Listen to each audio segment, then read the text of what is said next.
एक घने जंगल में टोनी चिड़िया अपनी बेटी मानो चिड़िया के साथ रहा करती थी। एक दिन अचानक टोनी की बहन की मौत हो जाती है। टोनी अपनी बहन के घर जाती है। माँ, तुम मुझे छोड़कर कहाँ चली गई? अब मैं किसके सहारे रहूंगी? बेटा, तू अकेली नहीं है। आज से मैं तेरी माँ हूँ।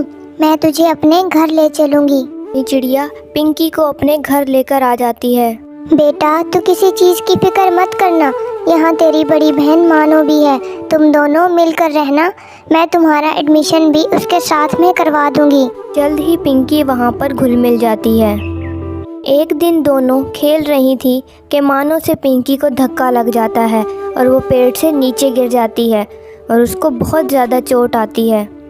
मानो, तूने पिंकी को धक्का क्यों दिया? तेरी शरारतें दिन ब दिन बढ़ती जा रही हैं। माँ से डांट खाने के बाद मानो पिंकी से बदला लेने का सोचती है। एक दिन मानो पिंकी को नदी किनारे खेलने के लिए ले जाती है। दीदी, ये तुम मुझे आज कहाँ खेलने के लिए लाई हो? मुझे तो डर लग रहा है।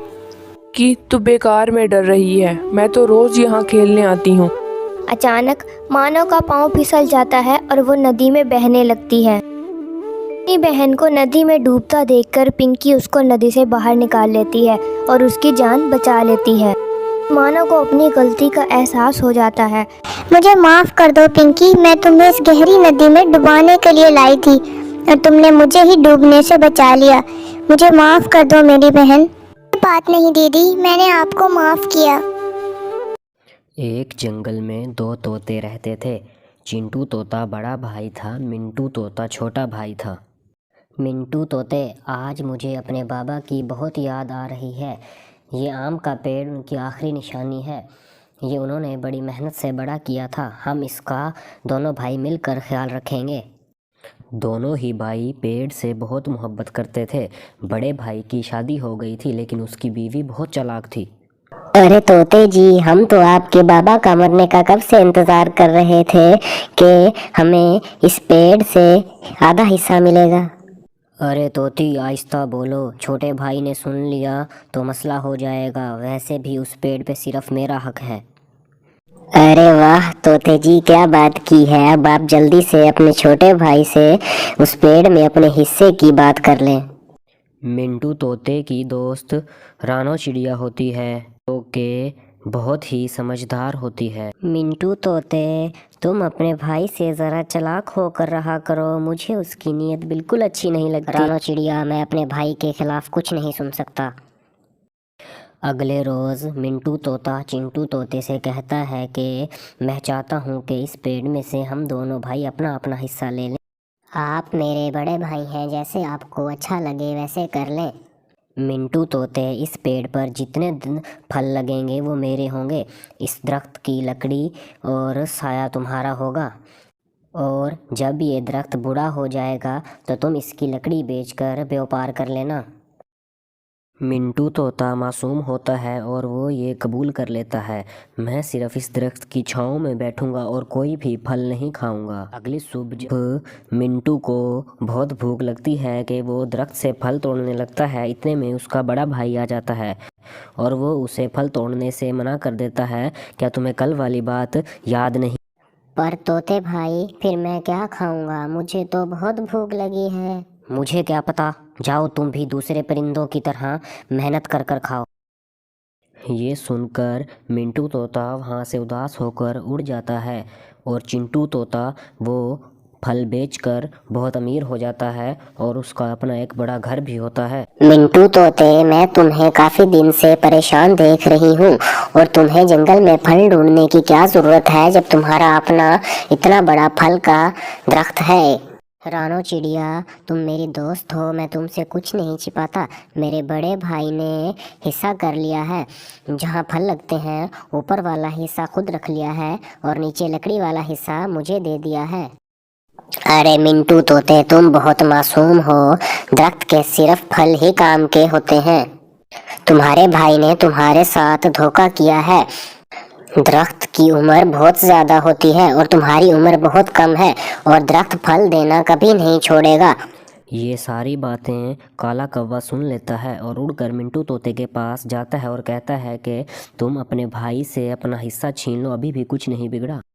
अगर तुम दोनों मुझे इस बात का एहसास ना दिलाते तो मैं हमेशा धोखे में रहता। अब मैं अपने चालाक भाई से अपना हिस्सा लेकर रहूँगा। अगली सुबह जब चिंटू तोता फल तोड़कर दरख्त के साए में रखता है तो मिंटू तोता कहता है कि बड़े भाई, ये साए वाली जगह मेरी है, यहाँ जो भी फल आकर गिरेगा वो मेरे हिस्से में आएगा। अब मैं तुम्हें यहाँ से एक भी फल ले जाने नहीं दूंगा। लेकिन ये फलों पर तो मेरा हक है, फिर तुम ये फल कैसे ले सकते हो? नहीं भाई, ये फल मेरी ज़मीन पर गिरे हैं तो इन पर मेरा हक है। फिर चिंटू तोता वहाँ से गुस्सा होकर चला जाता है। अगले रोज़ मिंटू तोता एक कारपेंटर को अपने दरख्त के पास लेकर आता है। ये सब मिट्ठू तोता देख रहा होता है। फिर मिट्ठू तोता उड़कर मिंटू तोते के पास जाता है और पूछता है कि तुम ये बढ़ई को क्यों लेकर आए हो? ये नीचे लकड़ी वाला हिस्सा मेरा है, मैं इसको कटवा कर लकड़ियों का व्यापार करूँगा। मिंटू तोते, तुम पागल हो गए हो? अगर ये दरख्त काट दिया तो इसके फल कहाँ से मिलेंगे हमें? वाह भाई वाह, आपको अपने गरीब होने की फ़िक्र है और मेरी भूख की कोई फ़िक्र नहीं। इसीलिए मुझे भी आपकी कोई फ़िक्र नहीं है। आपने मुझे बेवकूफ़ बनाकर दरख्त के सारे फल खुद ले लिए हैं और मुझे बेकार हिस्सा दे दिया है जिससे मुझे कभी भी फ़ायदा नहीं होगा। अरे इस दरख्त को ना काटो, ये मेरे बाबा की आखिरी निशानी है। मैं अपनी बीवी की बातों में आकर बदल गया था। मैं शर्मिंदा हूँ, मुझे माफ़ कर दो। अब इस दरख्त के 2 हिस्से होंगे, आधा तुम रखोगे, आधा मैं रखूँगा। और मैंने जो फल बेचकर एक बड़ा सा घर बनाया है उसमें तुम भी हमारे साथ रहोगे। और फिर सब मिलजुल कर उस बड़े घर में रहने लगते हैं। इस कहानी से हमें ये सबक मिलता है कि हमें कभी भी किसी की मासूमियत का फ़ायदा नहीं उठाना चाहिए। जंगल में एक कौवा रहता था जो हर वक्त झूठ बोलता रहता था। उसको झूठ बोलकर बहुत मज़ा आता था। मुझे मज़ा नहीं आ रहा क्योंकि मैंने सुबह से अब तक कोई झूठ नहीं बोला। चलकर किसी परिंदे से झूठ बोलता हूँ। फिर वो कौवा किसी पक्षी के पास झूठ बोलने के लिए चल पड़ता है। गज़ब हो गया टोनी चिड़िया। पहाड़ों के ऊपर बंटी कबूतर मकई खा रहा था कि बहुत बड़ा पत्थर अचानक गिर गया और वो जख्मी हो गया। तुम जाओ और उसकी मदद करो। हाँ कौवे भैया, मैं अभी जाती हूँ और कबूतर की मदद करती हूँ। मैंने झूठ बोल लिया, कितना मज़ा आया अब झूठ बोलकर। यहाँ तो कोई कबूतर नहीं है, लगता है अपने घोंसले की तरफ चला गया है। जाकर उसका पता कर आती हूँ। कबूतर भैया कैसे हो, ज्यादा चोट तो नहीं आई? कितनी बार कहा है कि पहाड़ों पर ना जाया कर। पर टोनी चिड़िया, मैं तो ठीक हूँ। लेकिन कौवे भैया ने बताया कि तुम जख्मी हो गए हो। नहीं, मुझे ऐसा कुछ भी नहीं हुआ। यकीनन वो तुम्हारे साथ झूठ बोल रहा है, वो तुम्हारे साथ मस्ती कर रहा होगा। लेकिन वो मेरे साथ ऐसा क्यों करेगा?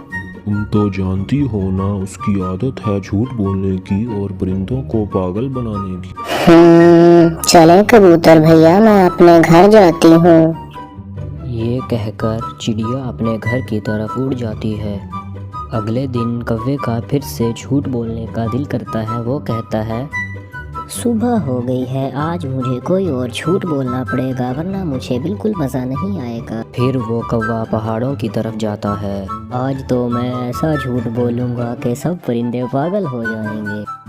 ये कहकर वो ज़ोर ज़ोर से चिल्लाने लगता है, पंछियों मेरी मदद करो, मुझे खूंखार चील ने पकड़ लिया है, मुझे बचाओ, मेरी मदद करो। कौवे की आवाज़ सुनकर सभी परिंदे पहाड़ों पर उसकी मदद के लिए चले जाते हैं। लेकिन वो देखते हैं कि वहाँ पर कोई चील नहीं होती।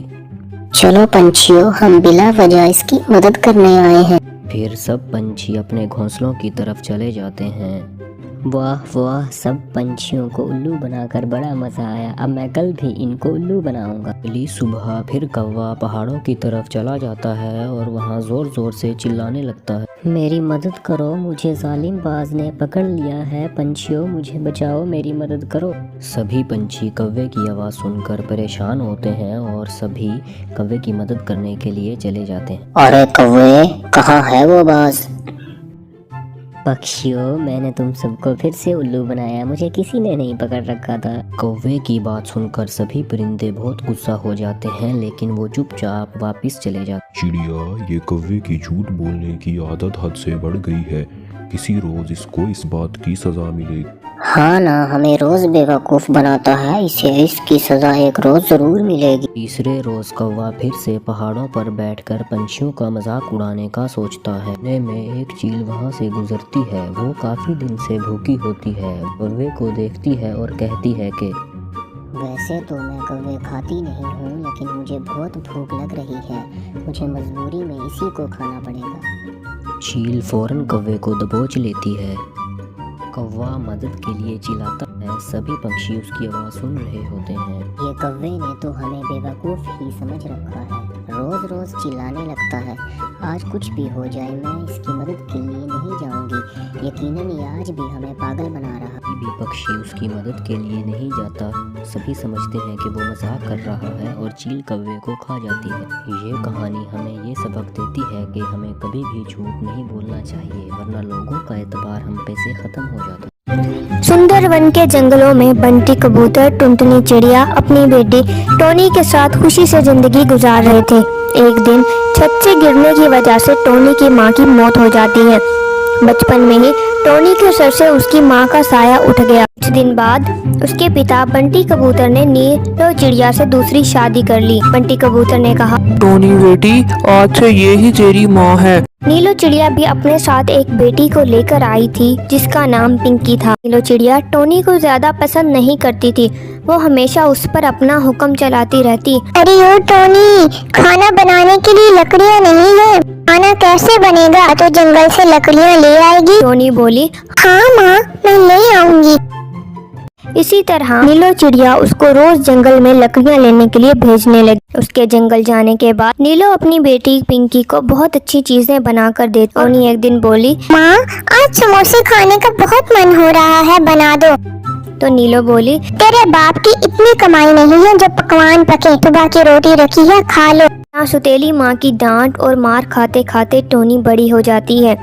एक दिन बंटी ने नीलो से कहा, मैंने टोनी के लिए एक लड़का देखा है, इकलौता है, राज करेगी हमारी टोनी। लड़का अपनी बराबरी का देखना, जितना अच्छा देखोगे उतना जहेज भी चाहिए होगा। अरे उनको जहेज नहीं चाहिए। इसी तरह टोनी और लूसी की शादी तय हो गई। टोनी की शादी तय हो गई। अगले दिन जब टोनी जंगल से लकड़ियां लेने गई तो रोते हुए बोली, काश मेरी माँ जिंदा होती तो वो मुझे ऐसे मार कर लकड़ी लेने ना भेजती।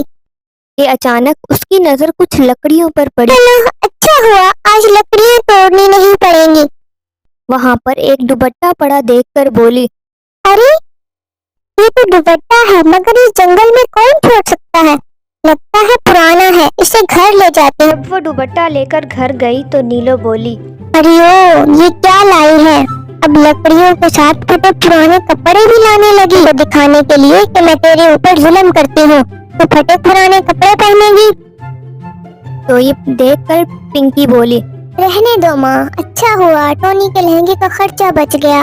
अब इसी को सीकर लहंगा बनाकर पहन लेना। शादी का दिन आ पहुंचता है। टोनी वो लहंगा पहनकर तैयार हो गई और आईना देखकर रोते हुए बोली, माँ, आप होती तो क्या मैं ये पुराना लहंगा पहनती? उसने अपना लहंगा देखा तो वो हीरो की तरह जगमगा रहा था। अरे मेरा लहंगा इतना सुंदर कैसे? अगर लहंगे के जैसे मेरे गहने भी तो होते तो कितना अच्छा होता। उसी वक्त ही वो गहनों से लद गई। वो ये सब देखकर हैरान हो गई। वो समझ गई कि ये कोई जादुई लहंगा है। उसकी चमक धमक देखकर सब हैरान रह गए। सब परिंदों में से किसी की भी बेटी इतनी लद कर रुखसत नहीं हुई थी। बंटी भी खुश था। उसे लगा कि ये सब नीलो ने किया। रान और पिंकी मन ही मन में हंस रही होती हैं कि इनको पुराना लहंगा अच्छा लग रहा है। टोनी की शादी हो गई और वो अपने ससुराल चली गई।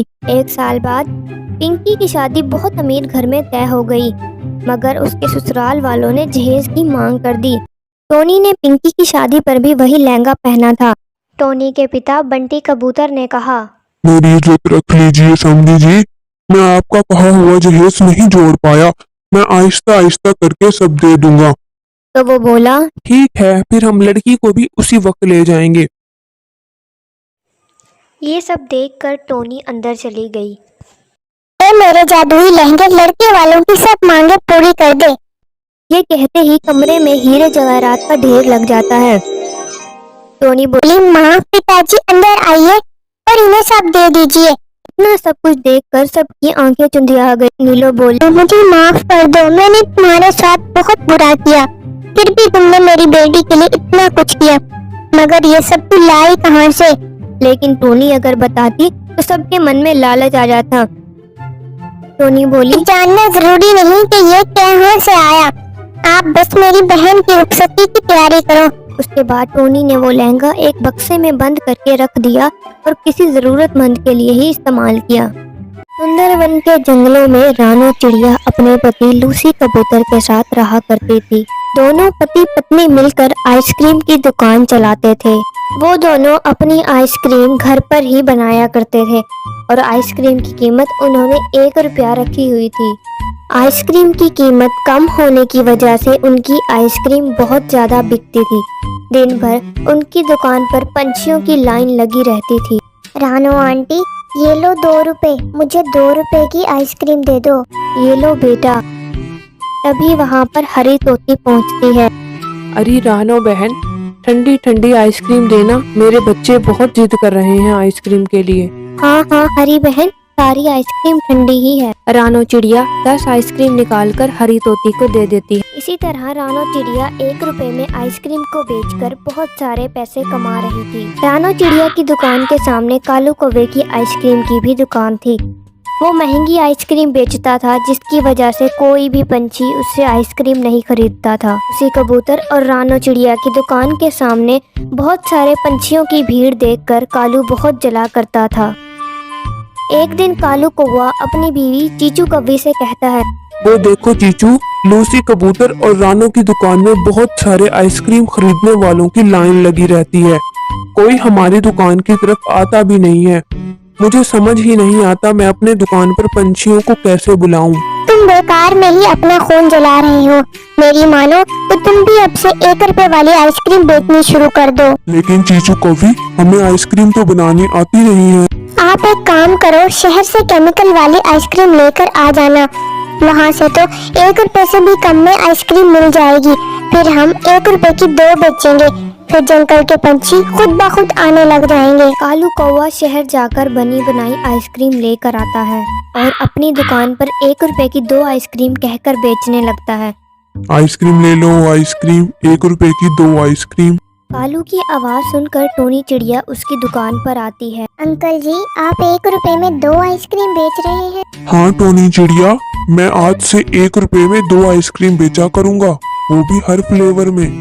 अच्छा, ये लीजिए 1 रुपए, मुझे मैंगो फ्लेवर की 2 आइसक्रीम दे दीजिए। पैसे लेकर कालू कौवा टोनी को 2 मैंगो फ्लेवर की आइसक्रीम दे देता है।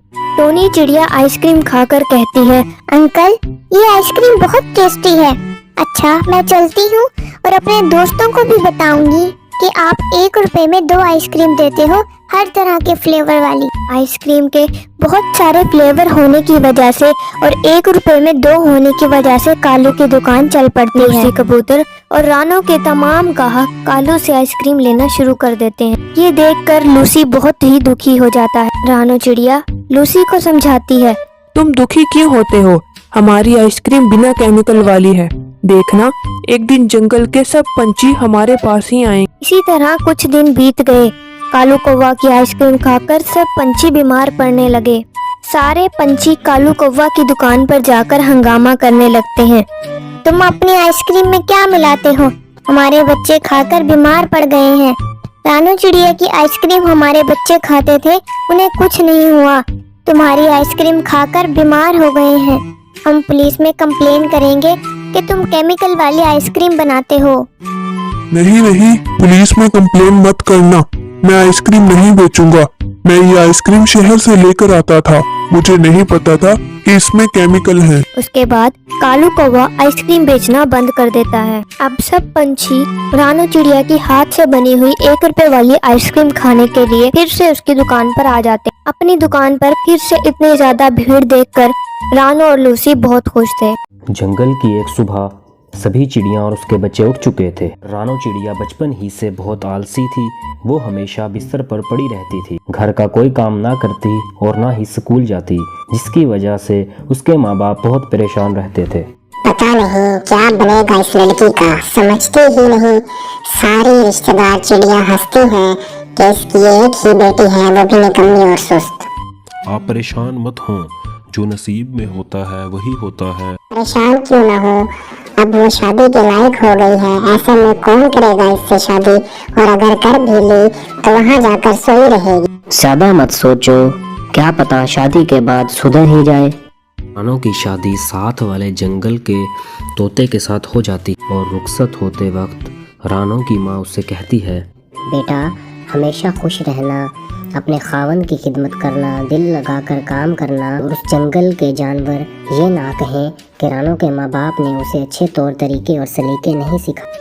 रानो के माँ बाप उसे रोते हुए रुखसत करते हैं, ये सोचकर कि वो ससुराल जाकर सुधर जाएगी। मगर रानो के दिमाग में कुछ और ही चल रहा था। जी सुनिए, आपके घर नौकर नहीं है, काम कौन करेगा? मैं और तुम दोनों दो लोग ही तो हैं, मिलकर काम करेंगे ना। लगता है यहाँ सारा काम मुझे ही करना होगा। ये इतने काम मैं कैसे करूँगी? 2-3 दिन तो उसने कुछ काम किए, मगर फिर उसके दिमाग में एक मंसूबा आया। एक दिन उसका खावंद जैसे ही घर आया, उई माँ, मर गई मैं, क्या करूँ इस दर्द का मैं। अरे क्या हुआ, सुबह तो तुम ठीक थी। सुबह ठीक थी तो क्या अभी मैं बीमार नहीं हो सकती? मेरे पाँव में बहुत दर्द हो रहा है, मैं अब कोई भी काम नहीं कर सकूंगी। मिट्ठू बहुत सीधा साधा था। दफ्तर से छुट्टी लेकर घर के सारे कामकाज कर वो झाड़ू देता, जंगल से खाना ढूंढ कर लाता, यहाँ तक के रानो के खाने का भी पूरा ख्याल रखता था, जिससे कि रानो जल्दी ठीक हो जाए। मगर रानो तो ठीक ना होने का बहाना कर रही थी। कुछ दिन बाद मिट्ठू का गुजर डॉक्टर के क्लिनिक के पास से हुआ तो उसने खिड़की में से आवाज़ सुनी, डॉक्टर साहब, मेरी बीवी के पाँव में कल सुबह से बहुत ज़्यादा दर्द हो रहा है, कोई दवाई दीजिए। ठीक है, परेशान होने की बात नहीं है। आप उसे गन्ने के जूस में पुदीने का रस मिलाकर पिलाइए, जिससे वो ठीक हो जाएगी। यही बीमारी तो रानो को भी है, उसको भी मैं यही जाकर देता हूँ, जिससे वो फौरन ठीक हो जाएगी। ये सोचकर मिट्ठू वहाँ से उड़ गया।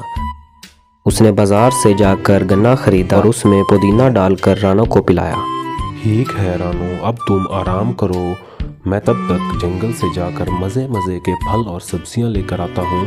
तब तक तुम्हारे पाँव का दर्द भी ठीक हो जाएगा। अरे वाह, इसका जायका तो बहुत मज़े का है।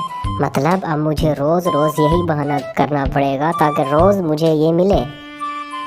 मिट्ठू को बाजार से आते आते देर हो जाती है। वो फल और सब्जियां लेकर सीधा रानो के पास जाता है और उससे पूछता है, अब तुम्हारी तबीयत कैसी है? नहीं, मेरे पाँव में बहुत ज़्यादा दर्द हो रहा है, आज फिर से मुझे वो वाला शरबत पिलाओ ना। ये कहानी अब रोज़ की हो चुकी थी। रानो रोज़ रोज़ झूठ बोलती रही और मिट्ठू उसे रोज़ गन्ने का जूस लाकर पिलाता रहा। अब काफ़ी दिन गुजर गए और रानो का दर्द ठीक ना हुआ तो फिर एक दिन, क्या करूं, इसका दर्द ठीक नहीं हो रहा, मुझे लगता है मुझे डॉक्टर के पास फिर जाना पड़ेगा। और ये सोचकर मिट्ठू वहाँ से फ़ौरन उठ जाता है और सीधा डॉक्टर के पास जाता है। मिट्ठू की किस्मत इतनी अच्छी होती है कि वही मरीज़ डॉक्टर के सामने फिर बैठा होता है और मिट्ठू खिड़की के पास बैठ जाता है। डॉक्टर साहब, जब से गन्ने का रस दिया है उसके पाँव में दर्द और ज़्यादा रहने लगा है। अरे मुझे माफ़ कीजिएगा, मैंने नीम की जगह गन्ना बोल दिया था। अब आपको नीम के रस में करेला डालकर पिलाना है और 2 दिन बाद असर होगा। लो रानो, मैं तुम्हारे लिए फिर दवाई लेकर आया हूँ। इस बार डॉक्टर ने कहा है कि तुम फौरन ठीक हो जाओगी। और करेले और नीम के पत्ते का रस बनाकर रानो को दिया। रानो ने सोचा कि इस बार मिट्ठू फिर गन्ने का रस लेकर आया है। उसने झटपट सारा पी लिया, लेकिन इस बार उसका मुंह कड़वा हो गया और वो चुप कर कर बैठी रही और कुछ बोल भी ना सकी। कुछ देर बाद मिट्ठू फिर उसे दवा पिलाने गया। लो रानो, पी लो, तुमने दिन में 3 मरतबा दवाई पीनी है। रानो ने सोचा कि सुबह उसे गलती से गन्ने के जूस की बजाय कड़वा जूस पिला दिया था, तो इस मर्तबा गन्ने का जूस ही होगा। जैसे ही उसने जूस को मुंह लगाया, ये तो सुबह से भी ज़्यादा कड़वा था और इस बार उसका सब्र टूट गया। जोर से चिल्लाई और थू थू, ये क्या लेकर आए हो आप? ये तो बहुत कड़वा है, मुझे नहीं पीना। जब तक तुम ठीक नहीं हो जाती ये दवाई तुम्हें दिन में 3 मर्तबा खानी ही पड़ेगी। रानो बुरी तरह फंस चुकी थी। अगर वो ठीक होने का बहाना ख़त्म ना करती तो उसे रोज़ कड़वा करेले का जूस पीना पड़ता और उसे ये बहाना ख़त्म ही करना पड़ा। अगली सुबह जब मिठू ने आकर पूछा, रानो कैसी हो? अब मैं बिल्कुल ठीक हूँ, मुझे बिल्कुल दर्द नहीं है। अब मैं ये दवा नहीं पीऊंगी, अब मैं घर के सारे काम काज खुद कर लिया करूँगी। और उस दिन के बाद फिर कभी रानो ने आलसी और सुस्ती जाहिर नहीं की।